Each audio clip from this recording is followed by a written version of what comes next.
Hey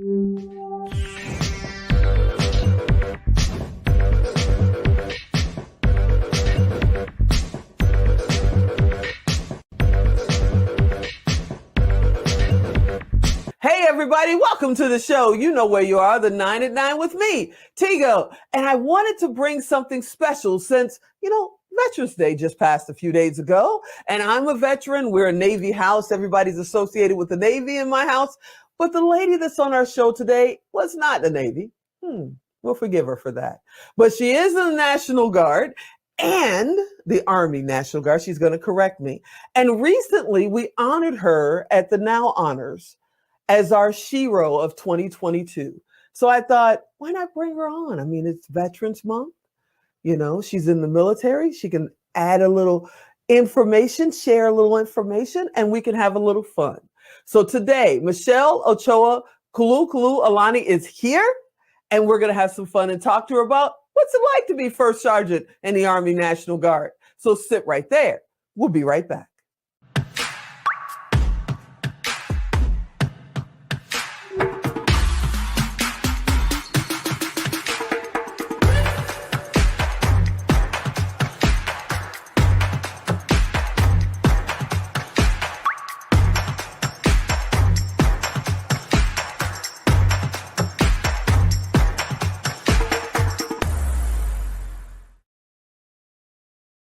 Hey, everybody, welcome back. Yeah, it's the week after, a little over the week after Veterans Day.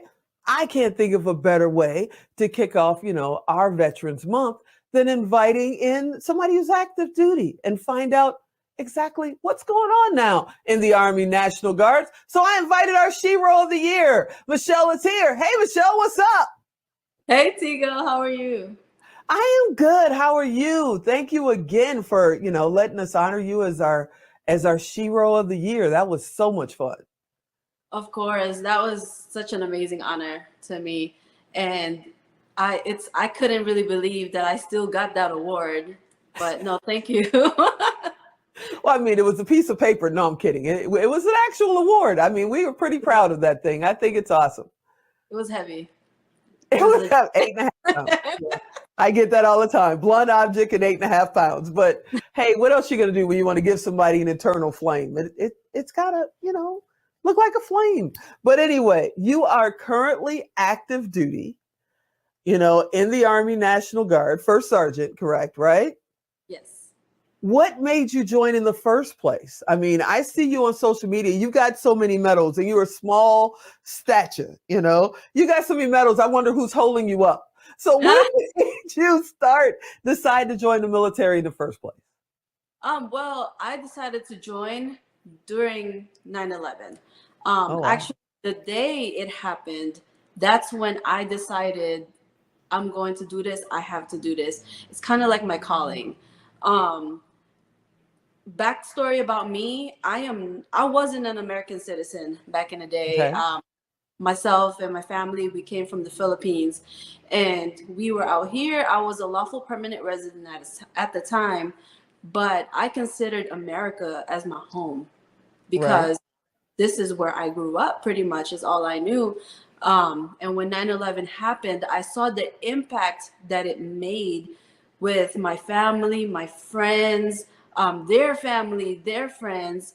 I grew up in Jersey, so it's out there in the East Coast. When it happened, I was out here in Las Vegas. Okay.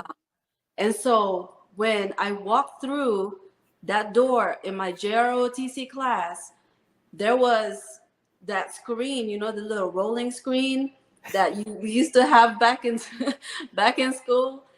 I thought I was just like, ooh, it's movie day. Hey. I walked up in there. Everybody was just standing around that TV, just quiet, in shock. And so with my classmates at the time, knowing I was from the East Coast, started running up to me. It was like, hey, are you okay? Are your family okay? I'm like, what's going on? I don't even know what's going on. Like, why are you guys asking me this? Right. And they brought me to the TV, and there it is, the Twin Towers, the Pentagon. And I just got this hurt in my heart, and I was angry. I was really angry. because my first thought was like, why? How can they do this? Um, Right. that's the day I decided I'm going to fight for the United States of America. Wow. I've been out since 1985. And when that day happened, I think we'll all never forget where we were when we heard about the Twin Towers and 9/11. And when that day happened, even though I'm a disabled vet, I wanted to suit back up again. It's like, let's go. I could totally understand what you mean. And I had the privilege. My first duty station was in the Philippines. So some of my longest friends I've known since like 1982, when I first stepped foot off the bus, at Clark Air Force Base in the Philippines, and loyal people and super supportive of America. I remember being stationed there and they would have the Philippines flag and the American flag flying together. They were always super supportive. So I can totally understand what you're saying and where you came from. I know a lot of people that re-enlisted. I know a lot of people that joined because of 9/11, but they didn't stay. They did, for the most part, they did their tour. They did their 4 years, 6 years, maybe 10, and they were done. But, you're talking about over 20 years now that you've been serving. What made you decide, not only is this my calling, but I'm going to stay? This is where I'm going to be until I decide I'm ready to leave.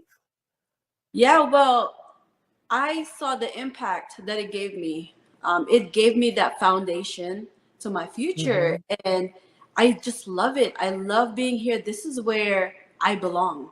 And what I'm in recruiting now, so I wanted to be able to share this amazing organization with others, to be able to guide them and help them, give them the same impact that it gave me when Right.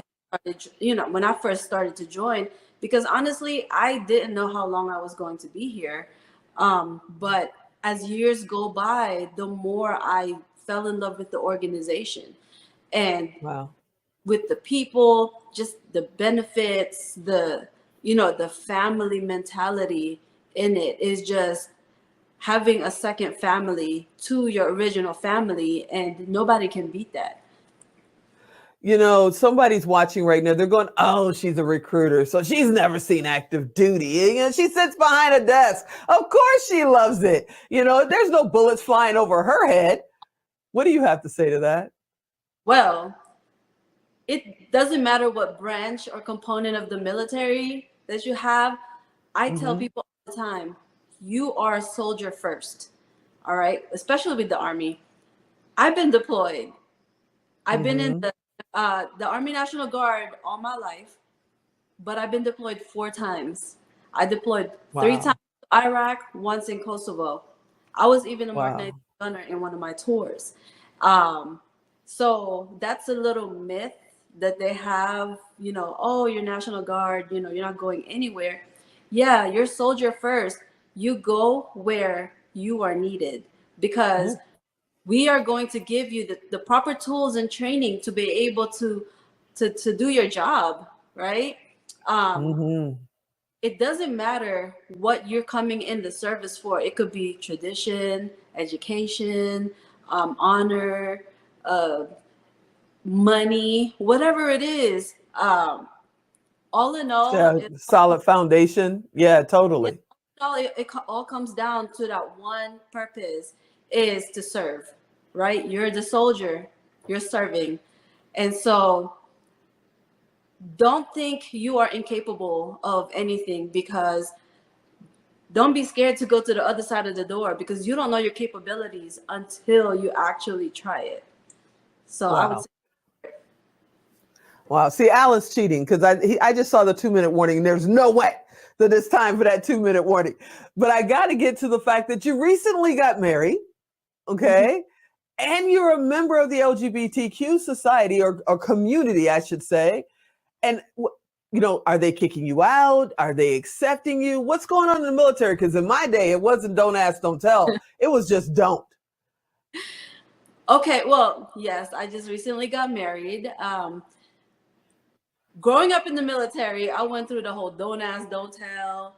I went through the actual repeal stage to now. And I can honestly say that I'm happily married. All of my peers, my leadership, they all support it. The organization support it. They've Wow. actually put people in place. It's called diversity, equity, and inclusion, to where whatever you are, whoever you love, we are here for you. We're embracing you. And that's why I love this organization more and more each day, because they are letting you know, hey, as long as you have integrity, you're doing the things that you're supposed to do the right way. We don't care if you're black, white, Asian, Chinese, whatever, lesbian, gay, anything, Wow. religion. We're here. We're family. Okay, I know Alan's going to cut us off soon, but we're going to do a show together and we're going to sit down and talk about this in detail. It'll be coming out early next year and everybody will get an idea. But if they want to know about recruiting, if they're thinking about serving, where do they go? How do they get in? Well, we have, especially in the Nevada Army National Guard, we have 5 recruiting stations out here. We have Eastern office, Henderson office, we have Spring Mountain office, Lake Mead office, and the Craig office. All you have to do is go to your Google Maps and type Nevada Army National Guard or Army National Guard, and they will give you the addresses to those locations, and let them know that you saw this interview and you saw me talking, so they will take care of you 100%. You are the best. I can't wait for our show to start. And thanks again for being our SHero. Thank you. Thank you so much. Awesome. Hey, everybody, you know what to do. If you want to get in touch with Michelle, go to Tigo Direct, type in Michelle, Army National Guard, and get in touch with her. Let her know, hey, I'm a veteran. Hey, I want to serve. Or you just got questions about the military. She's there and she's a great person to reach out to. I hope you enjoyed this episode. I hope you'll be back next time. And as always, I'm Tigo. I'll talk to you next time.